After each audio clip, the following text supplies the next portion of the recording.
Dans le même temps, le véhicule du Monseigneur Etero Balestrero est pris d'assaut par la congrégation des Sœurs de la Résurrection à Miti.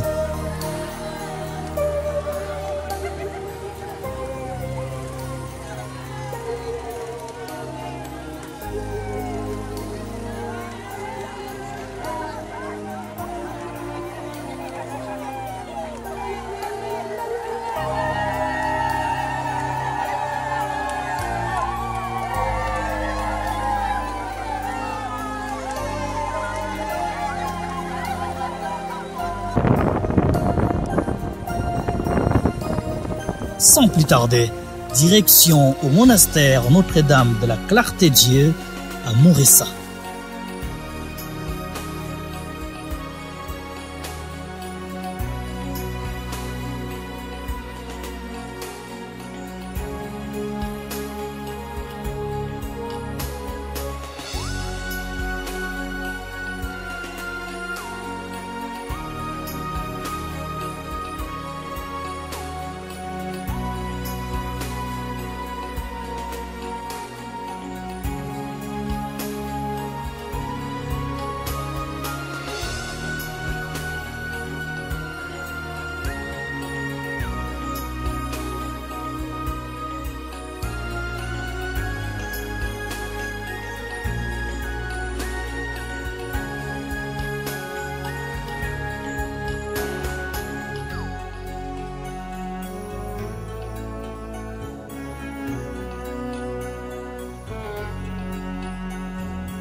Après, place à la visite au grand séminaire de philosophie Saint-Bagatuzinde, toujours à Mourissa.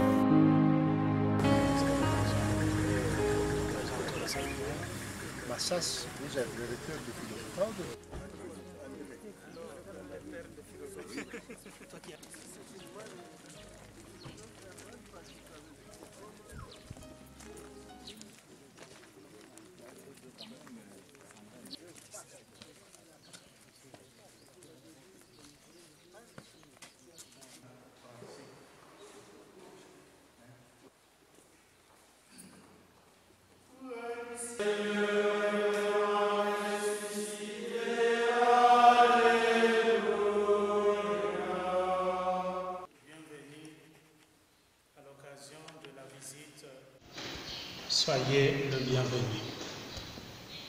Qu'il vous plaise que nous puissions vous faire une brève présentation de notre institution, le Grand Séminaire de Philosophie Saint-Bagatuzinde.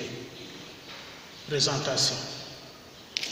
Créé le 5 février 1982 par les évêques de la Conférence épiscopale provinciale du Kivu, SEDKI en sigle, aujourd'hui Assemblée épiscopale provinciale de Bukavu, ASEPEB en sigle, pour répondre à la demande vocationnelle nombreuse qui se faisait sentir. Le Grand Séminaire de Philosophie Saint-Bagatuzinde accueille les jeunes gens qui viennent de l'archidiocèse de Bukavu et de ses 5 diocèses suffragants. Enfin, Excellence, nous vous souhaitons une fois de plus la bienvenue. Et que cette visite parmi nous et dans notre église locale soit un signe de réconfort pour aller de l'avant dans la construction de l'église famille de Dieu. Merci. Fait à Tubanda Mpungwe le 20 mai 2019. Abbé Jean-Marie Alimasibungi, recteur. Dieu vous remercie. Bonjour à tout le monde.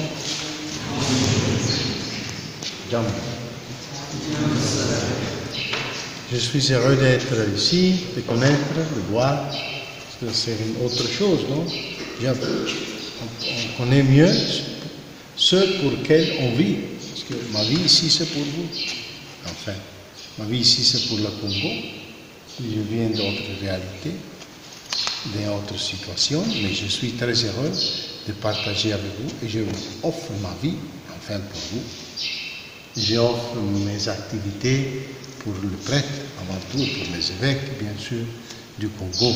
Alors, pour le faire bien, on doit connaître où j'habite, quelle est la réalité, quelles sont les souhaits. Et pour aider un peu les souhaits, j'ai écouté avec attention ce que vous avez dit.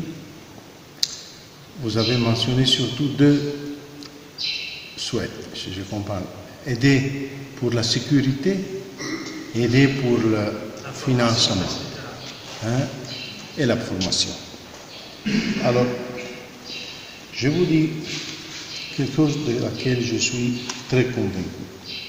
On ne doit pas faire des grands projets, on doit le faire, on doit savoir le faire, mais plusieurs fois ce ne sont pas suffisants pour résoudre le problème. Vous habitez dans un pays, dans une région marquée par la guerre, dans le passé, mais encore marquée par la passion, par beaucoup de conflits, le petit mais existant. Et la chose merveilleuse est qu'ici, il y a des prêtres, des séminaristes qui appartiennent à différentes régions du pays, même à différentes régions de la même province ecclésiastique. Alors, vous ne comprenez pas, parce que je ne le comprenais pas quand j'étais au séminaire comme vous. Mais à Goma, j'ai rencontré, après 26 ans, un prêtre avec lequel j'étais en séminaire à Rome. Imaginez-vous. Et j'étais très, très heureux parce que nous ne savions pas nous rencontrer pendant 26 ans. Et la dernière fois, j'étais au séminaire, quand j'étais au séminaire, mais 27 ans. Et maintenant, alors, c'est une chose très jolie. On marche ensemble, on vit peut-être ensemble ou peut-être dans différents endroits. Mais vous êtes formés ensemble, vous vous êtes éduqués ensemble, vous avez commencé à aimer le Seigneur ensemble. Et peut-être vous êtes aussi fait de bêtises ensemble. Mais ça sert parfois pour s'améliorer dans l'avenir. Et alors, ce grand projet de travailler pour la sécurité, bien sûr, mais vous serez le protagoniste de l'avenir de cette région. Et pour être des protagonistes vrais, je pense que c'est très essentiel que vous appreniez ici, dans ce séminaire, à vous aimer, à vous connaître, à vous respecter, à surmonter toutes les différences qui existent entre vous, à surmonter la diffidence, à surmonter un peu de méchanceté parfois, un peu de diffidence, un éloignement, un peu de distance. Mais que vous appreniez ici à vous aimer, à vous connaître, à vous respecter, à être patient avec les autres, à connaître les nécessités des autres, à être attentif aux nécessités des autres. Vous êtes vraiment une famille.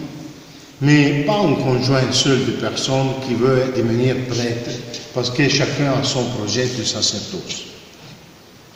Mais une famille entière qui a un seul projet, qui est de servir le Seigneur.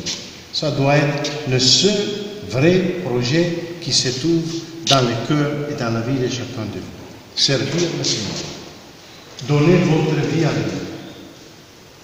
Et on doit être sincère avec Dieu. Et pour être sincère avec Jésus, on doit être sincère, très sincère avec son recteur, avec son confesseur. On doit avoir une vie spirituelle régulière. Pas pour la perdre après du sacerdoce, mais pour la maintenir et renforcer après le sacerdoce. Pas pour perdre après quelques mois l'habitude de prier tous les jours, de lire, de chanter les laudes, la vêpres. Peut-être qu'on ne veut pas chanter, mais on doit le prier. Faire la prière et faire tous les jours, parce que si vous le faites ici, que vous n'êtes pas obligé de le faire. Encore plus, vous devez le faire plus tard, quand vous serez prêt, et vous serez obligé, et c'est la part de votre mission.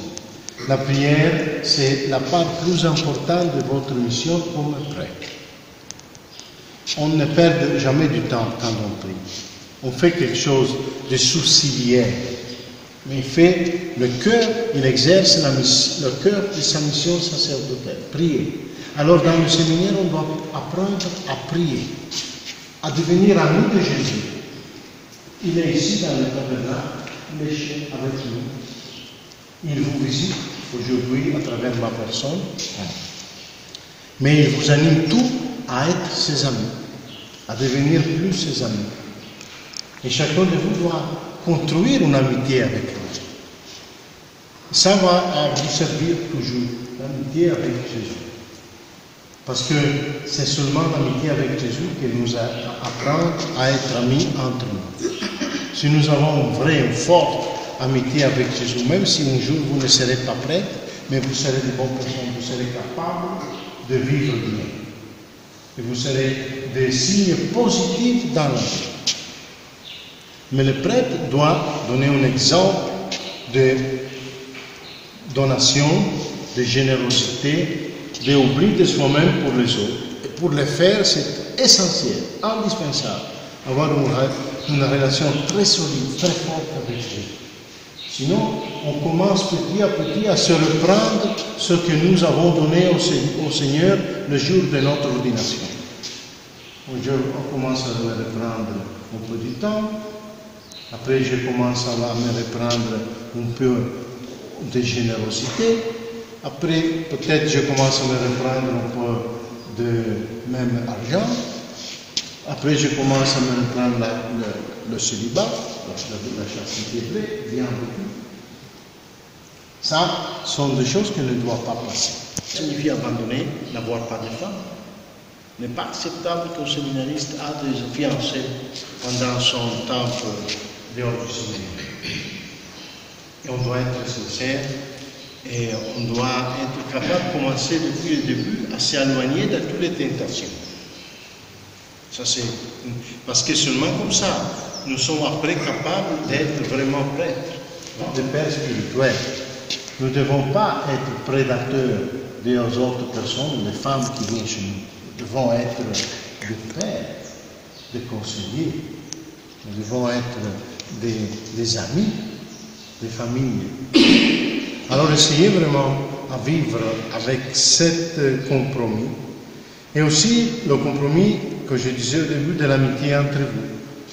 De connaître les autres, de s'oublier pour les autres, d'être attentif comme était Jésus. Parce que c'est ici, dans la chapelle, que la relation avec Jésus s'établit. C'est ici, dans la chapelle, qu'on trouve le cœur du séminaire. C'est pourquoi je suis très heureux que nous sommes venus ici. Parce qu'ici, c'est le cœur de votre maison. Ici, c'est le cœur de votre formation. Ici, c'est le cœur de votre vie. Parce qu'ici, il y a Jésus. Et avec Jésus, vous avez les places où vous pouvez placer toute votre préoccupation, votre aspiration, votre peur, votre désir pour vous, pour votre famille, pour votre avenir. Soyez très prêts au Père qui vous forme, à l'archevêque, à l'Église que vous êtes, qui donne une formation. Et soyez très alors sincères avec vous-même. Qu'est-ce que je veux faire de ma vie? Est-ce que je suis prêt à m'oublier pour Jésus? Est-ce que je suis prêt à laisser tout, une famille, pour rencontrer une famille plus grande, mais différente que l'Église, qui sont les paroissiens? Est-ce que je veux vraiment me préoccuper, ne vivre pas pour l'argent? Ça, c'est une grande... On doit vraiment... je comprends, il y a la nécessité est difficile d'avoir le recours nécessaire pour votre séminaire. Et je pense que l'essentiel, bien sûr, qui est content, très heureux de vous aider et de continuer à vous aider. Mais, alors c'est important d'apprendre à vivre dans la pauvreté. Un prêtre doit vivre aussi dans la pauvreté. Si un prêtre vient de la pauvreté, ne peut pas s'enrichir avec le sacerdoce. On ne peut pas penser à être prêtre pour devenir plus riche, pour avoir une vie plus commode, pour pouvoir commencer à voyager, à faire toutes les choses que la pauvreté ne me permet pas de faire. Ça, ce n'est pas être prêtre. Ça, c'est profiter du sacerdoce, c'est profiter de l'argent, c'est profiter peut-être de l'aide des autres personnes. Grâce à Dieu, ici en Congo, il y a beaucoup de prêtres qui ne font pas comme ça, qui sont exemplaires dans une vie différente. Il y a beaucoup de prêtres qui sont venus même des autres pays pour vous aider, pour vous servir. Ils sont venus de la richesse pour aider vous dans la pauvreté. Ils sont venus de la paix pour partager avec vous dans la guerre. Ils sont exemplaires dans ce sens. Et alors il montre que oui, est-il possible de le faire? Et c'est bon de le faire. On est content de le faire. Parce que pour l'amour de Dieu, pour l'amour de Jésus, que c'est fait pauvre pour nous, que c'est fait nous pour nous, que c'est abaissé pour nous.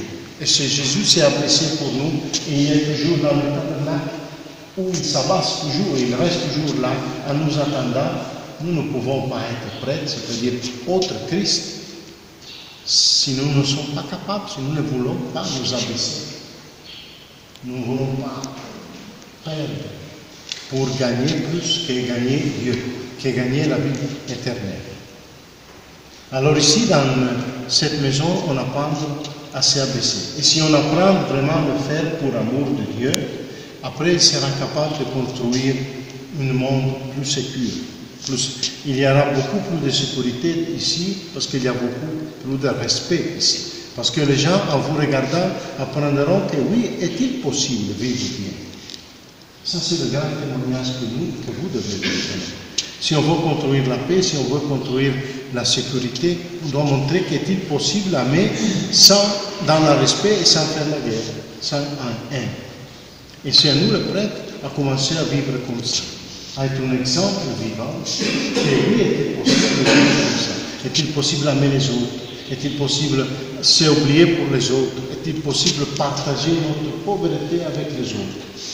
Est-il possible ne se profiter pas des autres, mais les aider, les accompagner? Alors, demandons ici la grâce que dans cette maison, on construit vraiment une personne humaine qui soit capable de générosité, d'amitié, d'amour. Et alors, sera une personne qui plus tard, si sera prêt, sera capable de donner vraiment des exemples d'amitié et de construire la paix et l'équilibre et le respect où il se trouve dans les communautés où il se trouve. Alors ici, vous avez le temps pour vous-même. Profitez de ce temps que Dieu vous donne. Profitez dans la sincérité. Vous devez demander chacun de vous, est-ce que je suis ici pour le Seigneur? Est-ce que je veux vraiment être prêt? Est-ce que je suis prêt à abandonner tout pour Jésus? Alors si la réponse est si, continuez. Si vous n'êtes pas encore sûr, attendez un peu de temps, mais après vous devez décider. Mais si la réponse non, j'ai peur, je ne me sens pas capable de le faire, je ne veux pas le faire, alors c'est mieux de retourner chez vous. Parce qu'on doit être sincère avec soi-même. Et on doit être sincère avec les autres. Et on peut faire de bien même dehors du séminaire. Bien sûr, on doit le faire. Et ce que vous avez appris ici n'est jamais oublié, n'est jamais perdu. Mais on doit être sincère. On ne peut pas rester ici avec une agenda cachée. On doit être sincère, disponible, transparent avec votre formateur, avec votre père spirituel. Et commencez ici à avoir une vie spirituelle très régulière. Apprenez la méditation. Apprenez à prier le Fils, l'autre, le Verbe. Apprenez l'amitié, la dévotion pour la Vierge Marie. Le chapelet. Ce n'est pas une chose réservée au moins. C'est pour nous les prêtres. Nous devons tous les jours prier le chapelet. Parce que nous avons un Père qui est Jésus, mais nous avons une Mère qui est Marie. Et si nous oublions de notre Mère, alors nous ne serons jamais de bons fils. Alors vraiment, apprenons à prier le chapelet, à faire la méditation, apprenons à faire l'adoration. Ici, à rester devant Jésus, à partager avec lui votre peine. Qu'il soit vraiment une présence vivant. Ici, au Congo, il y a les communautés ecclésiales vivantes de base. Alors, ce qui fait vivant la communauté, c'est Jésus. Alors, on doit apprendre à avoir une relation réelle, vive avec Jésus pour être capable de créer des communautés vivantes. Alors soyez toujours ici dans le séminaire capable de construire cette amitié et ça va transformer votre vie. Parce que l'amitié avec Jésus n'est jamais un temps perdu. Le temps que vous passez ici dans la chapelle n'est jamais perdu. Je vous accompagne avec mon amitié. Je suis très heureux que j'ai connu votre chapelle. Maintenant, dans l'avenir, je me souviendrai toujours d'ici, de cette place, de tous les fatigues, le sacrifice avec lesquels on a été construit cette place, et que les générations de personnes qui ici sont venues peuvent être aussi des saints. Chacun de vous peut être saint. Et ici pour ça. Et ne soyez jamais détruits pour les mauvais exemples que vous pouvez recevoir de votre compagne, de votre prêtre. Soyez-vous le premier à donner le bon exemple. Montrez que oui est possible de vivre. Et votre générosité, votre zèle, votre enthousiasme qui reste et qui s'approfondit toujours grâce à l'amitié avec Jésus. Comme ça, vous amènerez beaucoup de fruits parce que Jésus espère de chacun de nous beaucoup de fruits. De chaque prêtre, beaucoup de fruits. Et la condition pour le faire est de s'ouvrir, de se donner généreusement à Jésus, avec toute sa personne. Et alors, il y aura beaucoup de fruits qui viennent. Alors, demandons ses grâces et demandons que la Vierge Marie protège, bénit et accompagne tous ceux qui habitent, qui enseignent, qui forment, qui vivent dans ce monde.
souhaitons la bienvenue parmi nous.